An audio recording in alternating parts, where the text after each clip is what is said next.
因应疫情警戒，全国各地区的国税局伫5月28之前全面停止所得税报税柜台服务。南区国税局就表示，因有侪民众的生活权会跨县市前往总局、分局也是服务处来办理相关报税业务。为了防疫优先，一律停止柜台服务，包括查调所得、协助网络报税等等。局长再次提醒民众唔通白走一抓。这个部分呢，我们当然随着疫情指挥中心，如果它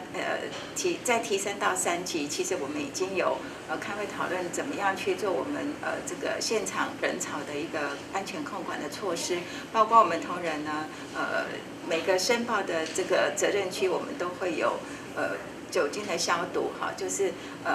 随着号码，我们只要换下一个号码，我们同仁一定会做这个不管是荧幕啊，或者是我们的接触的文件，我们都做消毒之外，我们也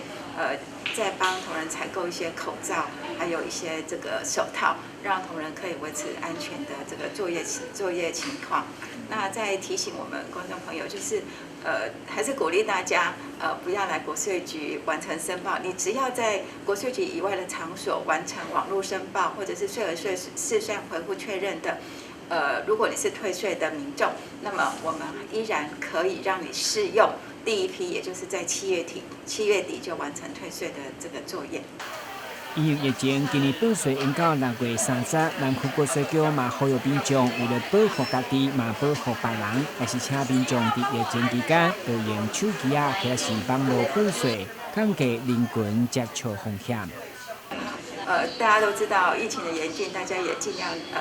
少出门哈，可以减少群聚的这个风险。那鼓励大家还是可以使用我们的手机来完成你的报税，因为手机报税它非常的简便，而且花费的时间也非常的短，所以特别提醒我们观众朋友能够使用手机报税。那在这里要特别提醒的是，我们随着我们延长1个月的期间，说我们加班收件的时间也有更改，更改为6月24号、6月25号，还有6月28、29、30这5个时间的中午加班。那当然6月30最后一天，我们还是延长到晚上7点来加班收件。为了避免接触风险，不管是综合所得税，还是营业所得税申报，已经延长到6月底。不过，国税局也是呼吁民众尽量在5月底完成，避免因临时延长报税，造成原本缴款条码过期，需要重新申请等问题。台新闻综合采访报道。